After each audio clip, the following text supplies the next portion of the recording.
안녕하십니까. 2월 11일 낮 김경국TV 시작하겠습니다. 홍장원 전 국정원 제1차장의 정치인 체포 명단, 이 메모가 조작됐을 가능성이 높은 것으로 드러나고 있죠.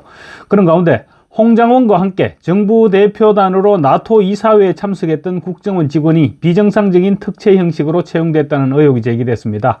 그런데 그 직원의 아버지가 국정원 인사처장을 지냈던 민주당 김병기 의원입니다. 김병기 의원은 3선으로 지금 국회 정보위 소속이기도 합니다. 이번에 홍장원이 정치인 체포 명단을 적은 메모지 아랫부분에는 한 홈페이지 주소가 적혀 있습니다. 그 홈페이지 주소는 우크라이나 보안국 홈페이지로 연결되는 것으로 나타났습니다. 우크라이나 보안국은 군 소속인 우크라이나 국방정보국과 더불어 우크라이나를 대표하는 정보기관입니다. 우크라이나 보안국은 우크라이나와 러시아 간 전쟁에 북한군이 파병됐다는 사실을 알리기도 했습니다.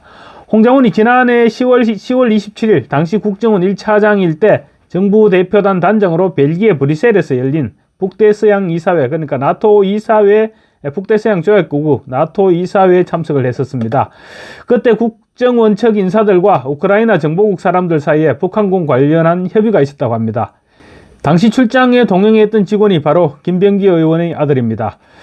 그런데 공교롭게도 홍장원이 체포 명단을 기록한 메모장이 우크라이나 정보국에서 사용하는 메모장이었습니다. 그 메모지에 적힌 필체가 누구의 필체인지는 아직 드러나지 않고 있습니다. 홍장원은 여인형 전 방첩사령관으로부터 전화 통화를 하면서 메모를 했는데 그 메모를 너무 알아볼 수가 없어서 보좌관에서 정서하라고 시켜서 다시 정리한 메모라고 했습니다. 그렇지만 홍장원을 보좌하는 위치에 있는 국정원 직원 3명에게 확인했는데 아무도 그런 메모를 정리한 적이 없다고 합니다. 메모 아랫부분에는 또 다른 필체로 날려쓴 글씨가 있었습니다. 홍장원은 윗부분은 보좌관의 필체이고 아랫부분에 날려쓴 글씨체는 자기의 필체라고 합니다. 그런데 왼손으로 썼느니 어땠느니 하면서 지금 횡설수설이죠. 결론적으로 검찰에 제출됐고 헌법재판소 탄핵신문에까지 증거로 활용됐던 그 메모이지만 누가 작성했는지는 확인되지 않고 있는 것입니다. 그 메모는 윤석열 대통령의 비상계엄 선포를 내란으로 몰아갔을 뿐만 아니라 탄핵으로 연결시키는데도 결정적으로 작용했습니다. 여기까지가 팩트입니다.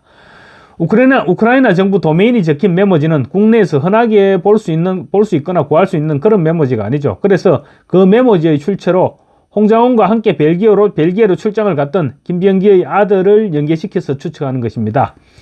물론 국정원 내 다른 직원이 다른 경로로 우크라이나 정보국과 접촉했을 수도 있고 홍장원이나 김병기의 아들이 가져온 메모지를 다른 사람이 사용했을 가능성 배제할 수 없지만 가능성이 매우 낮다고 봐야 되겠죠. 그럼에도 불구하고 지금까지 드러난 팩트들로만 유추해본다면 메모지 출처를 감안할 때 작성자가 밝혀지지 않은 메모에 김병기 의원 또는 김병기 의원의 아들이 관여했을 수도 있을 것이다. 이런 의심은 충분히 해볼 수 있지 않을까 싶습니다. 그런데 이 같은 의심은 윤 대통령의 탄핵안이 기각돼야만 밝혀질 수 있는 그런 의혹입니다. 그런 가운데 김병기의 아들이 2016년 7월에서 10월 사이에 특채 형식으로 국정원에 채용됐다는 의혹이 지금 구체화되고 있습니다. 당시는 김병기는 2016년 4월 20대 총선에서 배지를 달았죠. 그래서 배지를 단 직후였습니다.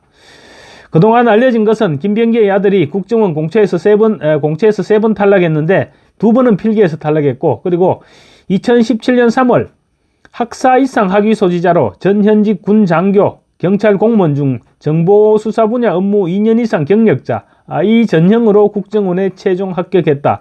이 정도가 소문으로 나돌았습니다. 그 과정에서 김병기가 압력을 행사했다는 의혹이 제기되어 왔던 것입니다. 이 같은 의혹에 대한 논란이 커지자 김병기는 2018년 7월 12일 TBS 라디오 김어준의 뉴스공장에 출연해서 만약에 자기가 국정원을 압박해서 아들을 취업시킨 증거가 나오면 의원직 사퇴는 물론이고 감옥에도 가겠다, 이렇게 주장하면서 강력하게 의혹을 부인했던 적이 있습니다.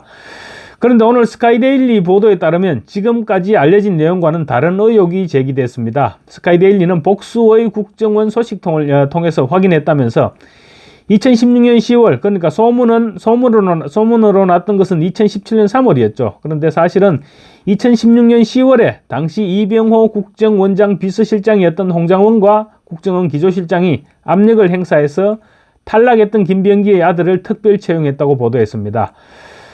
박근혜 최순실 게이트가 터져나오던 그 언저리죠. 2016년 10월이면 그래서 굉장히 어수선한 시절이었고 웬만한 사안은 그냥 묻혀질 수 있는 그런 시기이기도 했습니다.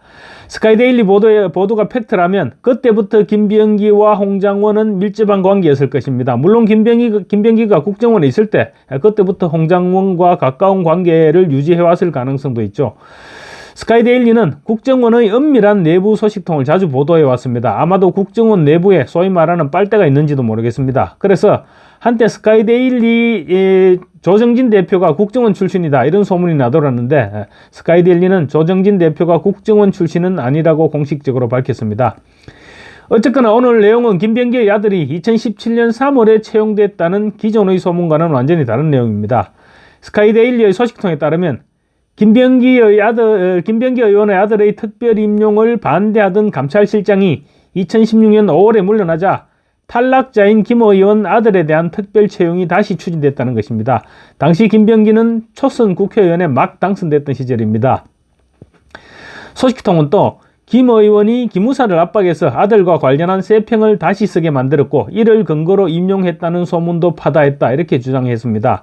세평이란 공직에 채용할 때 이 해당자가 어떤 사람인지 주변을 통해서 미리 체크하는 것이죠. 쉽게 말하면 주변 사람들에게 저 사람 어떤 사람이냐 이렇게 평판을 체크하는 것입니다. 보통 특채를 할 때 많이 작성하는데 세평이 좋지 않으면 채용될 수가 없겠죠.